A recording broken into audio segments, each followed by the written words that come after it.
Hola, buenas tardes, good afternoon. This event is going to be primarily in English after discussing it a bit with Rocio Zambrana. But my name is Raquel Salas Rivera. I'm going to be facilitating today's conversation and in dialogue with Rocio. Mainly, I believe the reasons Rocio wanted to be in conversation was because I translated the book that we're going to be talking about today, Colonial Debts, the Case of Puerto Rico, into Spanish, and it will be forthcoming con Editora Educación Emergente, with Editora Educación Emergente, a very important feminist Puerto Rican project and press based out of Cabo Rojo, Puerto Rico. I am going to be reading Rocio's brief biography, and then I'm hoping we can just jump into the conversation and then have a Q&A. Hopefully all of your questions can be answered.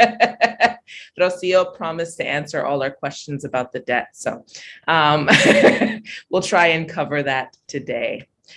Rocio Zambrana's work examines critique of capitalism and coloniality in various philosophical traditions, especially Marxism, decolonial thought, and feminisms of the Americas, Latinx and Latin American and Caribbean. Her current work explores coloniality as the afterlife of colonialism, considering the articulation and deployment of race/gender as crucial to the development and resilience of capitalism. Zambrana considers the manifestations of coloniality in a colonial context by examining fiscally distressed Puerto Rico. Bienvenida, Rocio. Welcome, Rocio. I'm so happy to have you here. I think my first question is, how do you feel about the fact that the first iteration of this conversation was canceled because there was a week-long blackout with Luma, the power company that has currently taken over with the help of the junta, all of the electrical needs of Puerto Rico. Hola a todas y a todos y a todes. I am so thrilled and honored to be here, especially in conversation with Raquel, but also at Centro. Thanks so much, Kimberly, and everyone at Centro for the invitation, the space, the labor, all of everything that makes this happen and possible. And I'm also just thrilled to be in conversation or continue to be in conversation with Raquel. For those of you who have had a chance to look at the book, I opened the book with a poem by Raquel from Lo Terciario.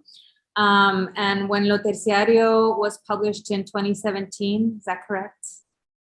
Yeah, 16? 2018, but written in that period, yes. Somewhere around there, yeah. Yes, 2018. When it came out, I read it immediately and felt like a natural interlocutor. I had a natural interlocutor, and so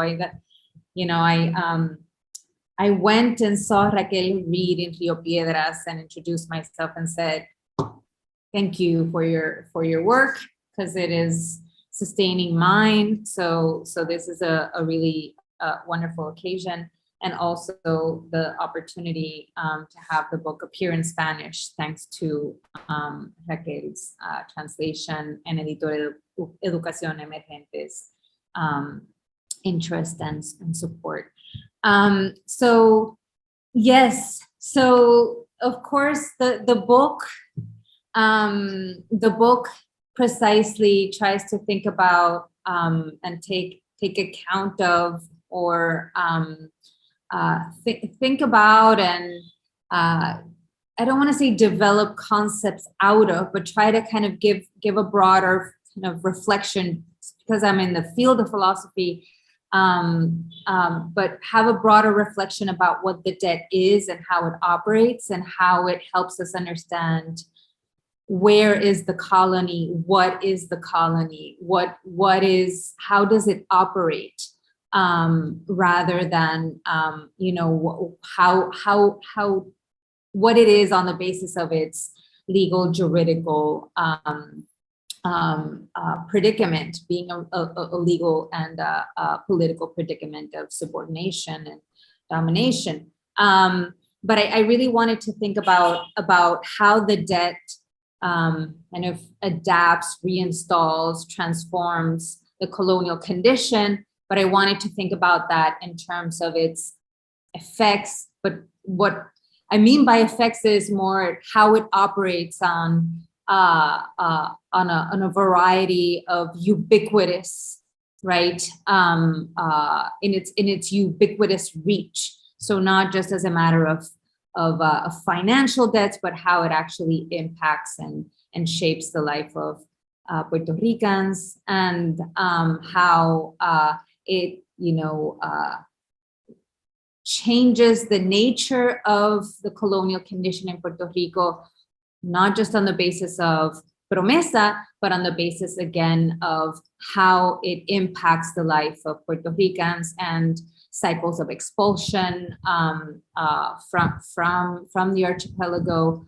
And so one of the big themes of the book is actually how precisely debt as a form of capture and as a form of predation, financial and so on, and debt restructuring itself becomes, it is the other side of the coin of austerity.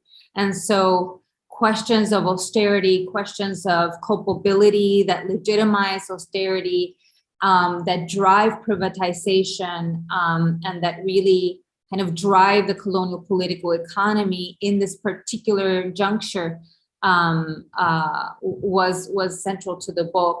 And so one of this is, of course, essential services like electricity, and not just the hike in cost, but the modes of privatization and its effects for the life, the possibility of life, the undermining of life itself in an everyday way, and how it impacts, of course, different communities in Puerto Rico differently.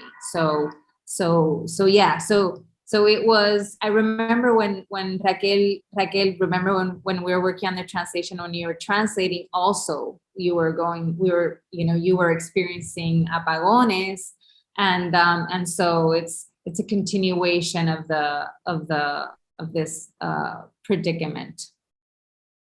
Could you talk to us a little bit about what you mean by culture of predation and extraction? Could you maybe explain it a little bit more? Yeah.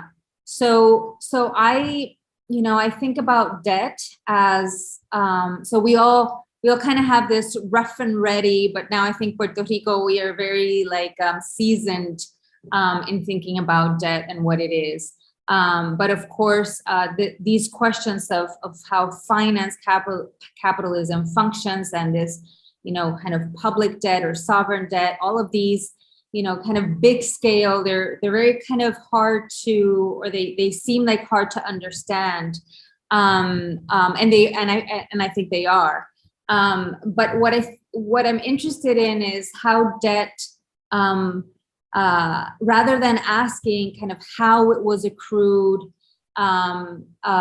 what should we do with it? But I'm interested. So if we audit it, if we cancel it, so on and so forth, I'm interested in thinking about debt as, I'm here following some work of Mauricio Lazzarato, which was read by many Puerto Ricans in particular. I'm thinking also about, for example, it's the impact of Lazzarato's work on Ariadna Godreau's work and others that I was reading in 2015, 16, 17. But this idea that debt is a financial apparatus that functions in neoliberal capitalism for the purpose of creating and capturing value in a financialized sphere. And so rather than debt being, and this is kind of an example, is debt restructuring, rather than debt being kind of a problem of how it was accrued and how we're going to restructure it in order to gain access to financial markets, to gain financial health. I'm interested in the way that debt itself becomes a way of further deepening some of the features of neoliberalism. So something like privatization, forms of deregulation, ways of kind of making operate anew or heightening the effects of this continued political economy of supposedly, of quote unquote development through tax exemption. And now we see this in the realm of real estate that has, made possible again, kind of like these structures, these two sides of the same coins, the expulsion of communities in Puerto Rico that are navigating the effects of austerity and precarization, and on the other hand, generate conditions of possibility for wealthy individuals. And so debt then kind of as generating the sphere of economic possibility that is in fact also political possibilities. That are, of course, kind of stripping the body itself, as Ariana Godreau beautifully writes in Las Propias, also from Editora Educación Emergente. And for some, through austerity, through a housing crisis, through, again, forms of expulsion. But on the other hand, through debt restructuring, through the debt itself, have actually generated a lot of wealth and possibilities, both on kind of an everyday way, but financial possibilities for others. And so debt as a form of predation and extraction, so creation and extraction and capture of profit and wealth through a financial means, rather than just mere as a question of production in different industries. So debt itself is an apparatus of economic, creates an economic sphere that continues the colonial condition. One of the things it's so rich about this book, right, is in my opinion, right, what makes it so rich in part is that you sort of lead the reader through each chapter, these sort of core arguments that maybe you can elaborate a little bit on. But I wanted in particular to ask you, about the ways in which you aren't just attentive to what you call race/gender, right? Like these divisions that you don't put in hierarchical order, right? But that you're very attentive to making sure you talk about how they operate. But it's more than attentiveness, right? There's an argument through the text that comes to the fore when you talk or reformulate or incorporate Sadia Hartman's notion of the afterlife of slavery. And I was wondering if you could talk a little bit about also the way in which that concept appears in the book. And as a final question, if you see yourself in dialogue with Black feminists' philosophical lineages. Yeah, thank you so much for that question. So one of the big reasons why the book uses the language of coloniality, which is a concept of Peruvian sociologist Aníbal Quijano, and I'm interested in its reformulation also in some of Afro-Caribbean decolonial feminists. So like Judith Espinosa, Seleni Rodriguez, Ochicuriel, and others. So what I'm interested in the concept of coloniality and this notion of coloniality of power is what it also gives and adds to the notion of colonialism. So of course, Puerto Rico is a colony because it is an unincorporated territory of the United States. And there's, still like a big question about what that means and what kind of a genuine process of decolonization that would require at just a juridical political level. So we know that the ELA, the Estado Libre Asociado, didn't really change the territorial status, and therefore might be seen as a neocolonial status. So, but I'm interested in this notion of coloniality because Quijano was worried about, processes of independence in Latin America, whereby within anti-colonial projects, it perpetuated the racial /racist order of the modern colonial capitalist world. So the notion then is that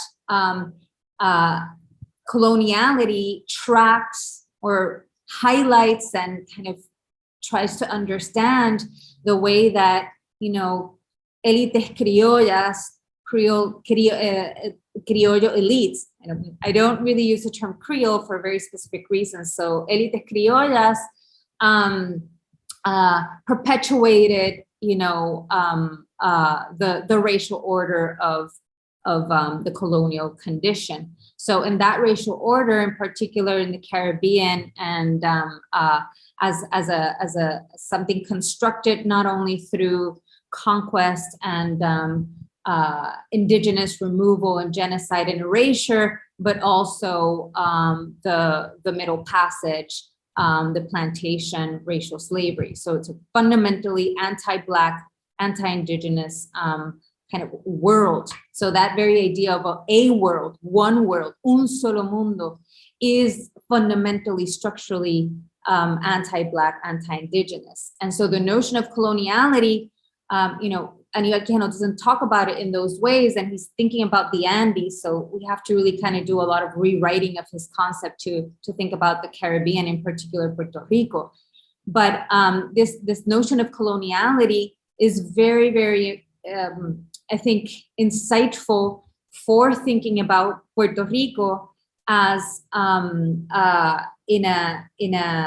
its complexity. And so here, I ask for forgiveness for doing this kind of long-winded philosophical formulation, but I'm interested in how the coloniality operates in the colony, because we are still within just a straightforward juridical, political, colonial relation. But I'm interested in how that relationship between colonialism on the one hand, the territorial status, and coloniality on the other hand, forms of replenishing, reinstating, continuing the racial order of the colony is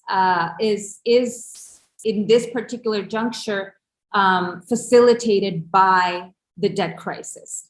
And so for me, I kind of put in conversation Quijano with Saidiya Hartman, a scholar whose wonderful book, Scenes of Subjection, but also so many other work, so much of her work in critical Black studies, Afro-pessimism.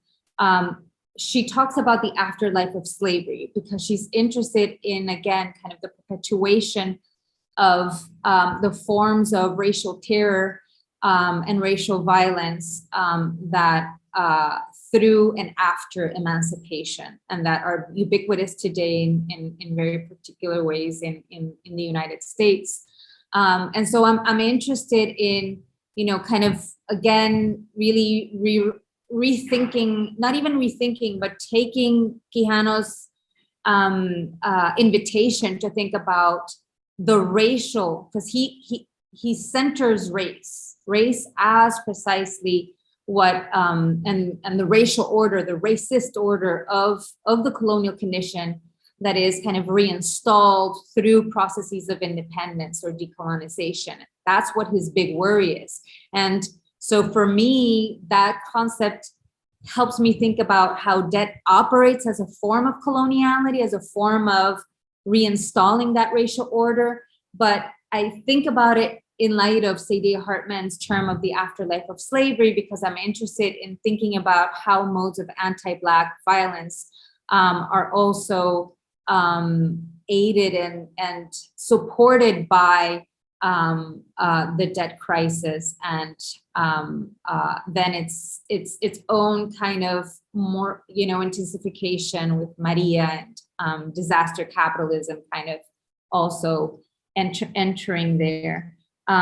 So I am of course also very, very much in conversation with Black feminism, and in particular with Black feminism in Puerto Rico. So there's a lot of engagement with the actions and the knowledge and the production of knowledge of La Colectiva Feminista en Construcción and others who are writing about feminism, but from the tradition of Black feminism and from the tradition of decolonial feminism in Puerto Rico today. Thank you for that wonderful answer. I was wondering if you could sort of, one of the things that I also really love about the book is that you sort of move away from that obfuscation in many ways, or that, confusion that the very logic and conversation around the debt crisis in Puerto Rico tends to create, right? The singularity, right?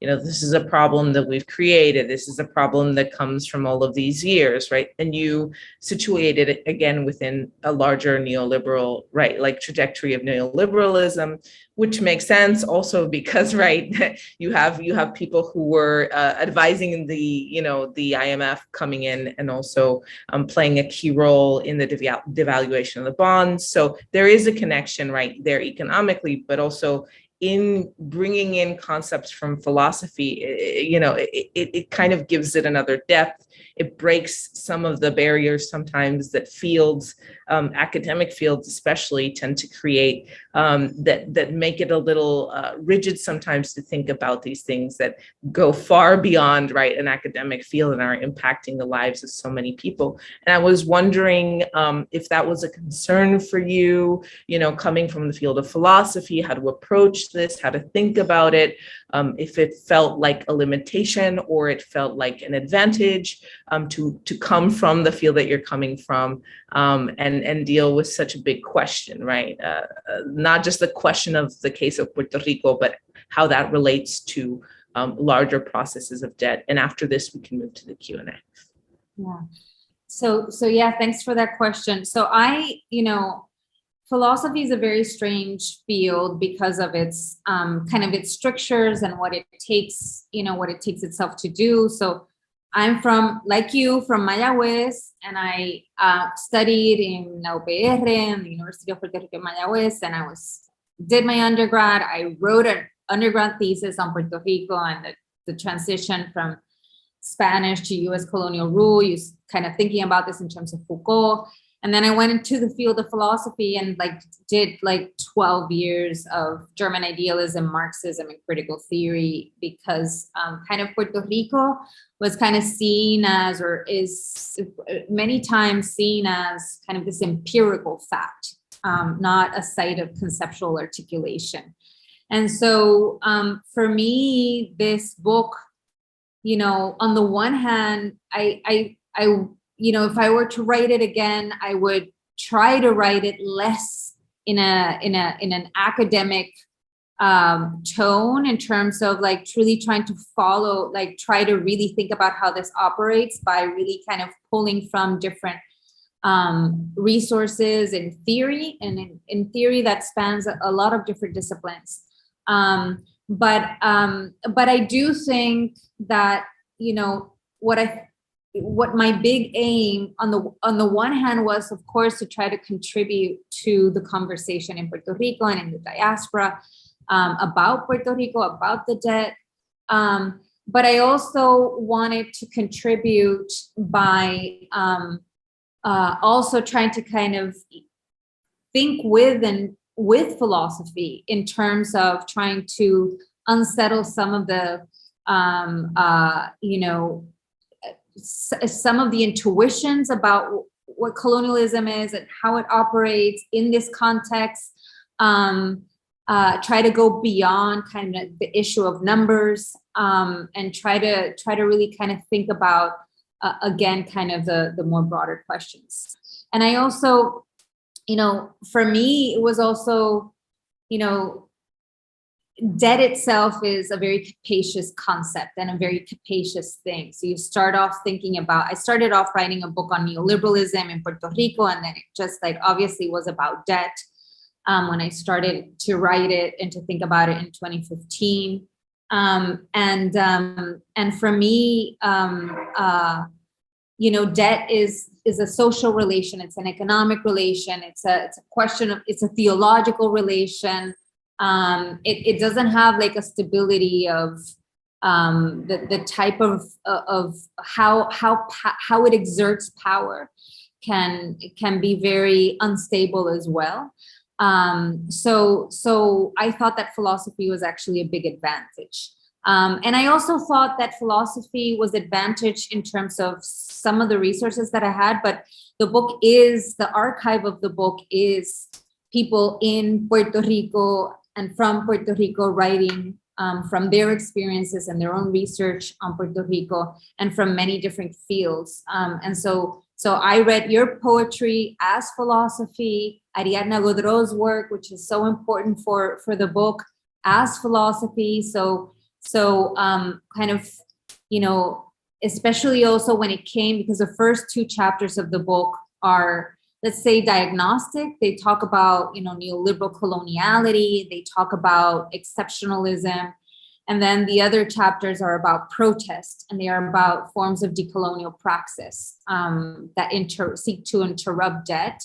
And the way that a lot of activists and a lot of people in Puerto Rico are talking about the debt and resisting it, but also subverting it, was also a philosophical intervention. So it was and by philosophical, I mean conceptually rich, expansive, powerful in all those ways. It kind of unsettles our common sense notions about things. So yeah, I don't know if that answers your question.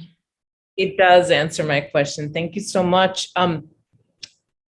A todos, we're gonna now move into the Q&A. We already have a wonderful question. Remember to place your questions in the Q&A, because otherwise I won't see them, can't repeat them, can't ask them. We have a question already from Dania Abreu Torres, right? Dania writes, I'm wondering how your work also may relate to what happened in Argentina and the default of 2001. There's an argument that by defaulting, Argentina finally made a stand against the powers of neoliberalism, IMF, and it's moved to the left eventually. Maybe by understanding the coloniality of debt, there is a route for Puerto Ricans to make a similar stand. Yeah, so I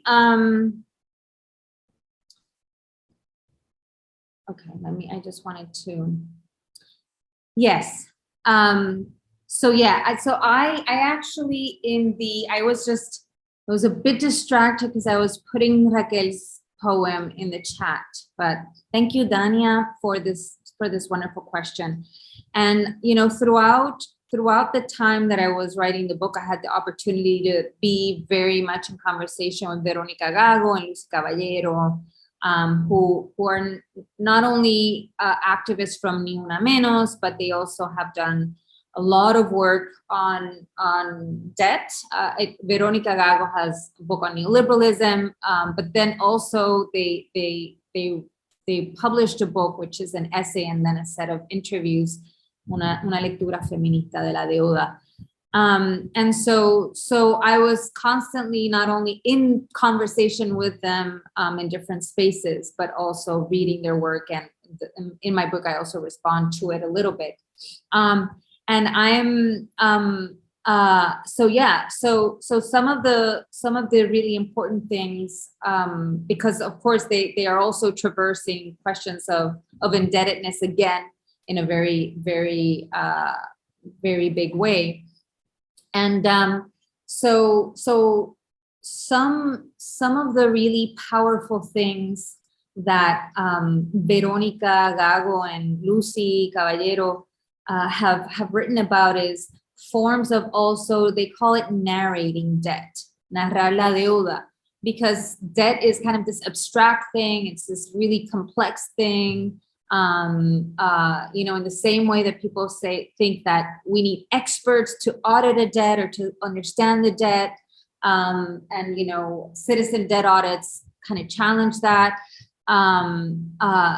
There's also a way in which debt and financial instruments that are kind of central to neoliberalism today, they seem super abstract, and so it's difficult to kind of say exactly how they, as they say, aterrizan, they land on the body, in particular for them, women. But of course, I'm also interested in how debt not only lands on specific populations, but also continues a colonial condition in a very specific way. So both juridically, politically, but more importantly, in terms of how it not only has an impact on populations, but it makes operate anew a racial order, a racist order that provides a ground for how debt, itself operates. Yeah, and I also think that, and so we've always been in this kind of conversation about what do they mean sometimes when they talk about debt as a matter of colonizing spaces, when you're talking about when colonizing is not a metaphor, like in the context of Puerto Rico. But also I think that in 2001, and there were so many interesting things to converse with los compas in Argentina because of the language of Riquis denuncia, this question of la destitución, que se vayan todos, again, kind of these different ways, not only in which debt operates, and the ways in which they operate as forms of not only financial violence, which is what they really kind of highlight, but I also highlight forms of racial violence, but also the forms of subversion, resistance, all of these, standing against debt and indebtedness, so many different modes of pursuing, again, a form of praxis of resisting, naming, resisting, giving body to indebtedness itself. There's a long conversation there, definitely, with Argentina. Thank you so much. We have a wonderful question from Isaac Godro. What do you think about using the framework of reparaciones or reparations for the debt owed to enslaved people and their Afro descendants in Puerto Rico as a way of resisting, counteracting the logic of neoliberal debt, such as the efforts of CARICOM and its Reparation Commission have argued for vis-a-vis European powers, especially England? Thank you so much for that question, Isad. Yes, so the conclusion to the book is, decoloniality as reparations. And so I think that reparations is kind of a necessary and powerful way of trying to think about this question of debt, not only in terms of financial debts, but as I think about it in the book, moving from financial debts to really historical debts, which are colonial debts. And in the case of Puerto Rico and also the Caribbean, kind of the starting point for us should always be thinking about Haiti, and in the so-called independence debt of 1825, perpetuated well into the 20th century. The question of reparations is crucial for the forms of also kind of language that was produced and has been used throughout, these years, especially with and after promesa of no deben a nosotras, you owe us. And so this reversal of who is the creditor and who is the debtor. And so I think that reparations, used in a non-cynical way, which was the way that, France and its allies levied onto Haiti and really undermined the power of the revolution. So I think that reparations is a key. But now, when I talk about it in the book, I try to take that language a bit away from kind of liberal, what I call liberal gestures. So reparations, cancellation, all of these, I'm careful to try to not think about it in terms of kind of regaining health, re-entering into the world of financial markets or capitalism, or a way of kind of, having aesthetic, pedagogic, or just merely financial forms of reparations that don't that leave intact the colonial political economy that continues to perpetuate not only the colony as in terms of the territorial status, but the racist order of contemporary world. So what I do there in the conclusion is actually move to what I think about in terms of reparations, in terms of thinking with Miriam Muniz Varela. If Puerto Rico is a taken island, occupied again and again, not only with the U.S. invasion, but also through the debt and it's the way it operates. So the long-standing tradition of rescates de terreno, of ocupaciones de territorio ocupado, they are, I'm sorry, Pao, I just went into Spanglish.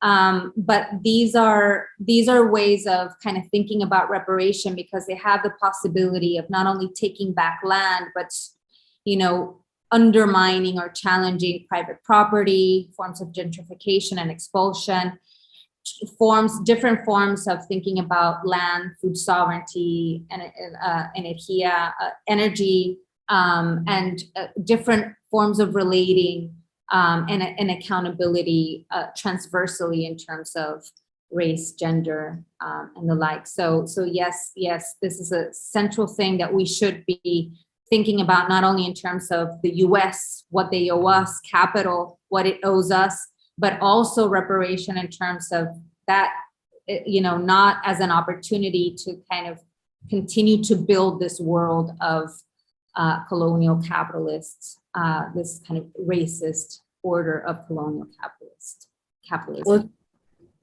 it's been so wonderful. There are two excellent questions that unfortunately we do not have the time to get to. One about queer bodies and sexuality, and another about recommended Marxist readings with relation to Puerto Rico, which I'm very curious about.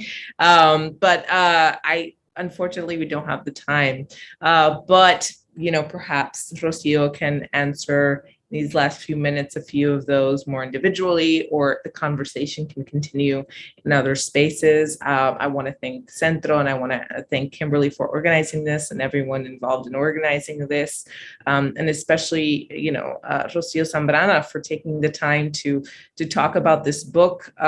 It's so difficult to sort of summarize the entirety of what this text is in so short a time, but I hope it continues generating these conversations and this work. I think it's a very necessary text, and just I think will be part of many a future conversation.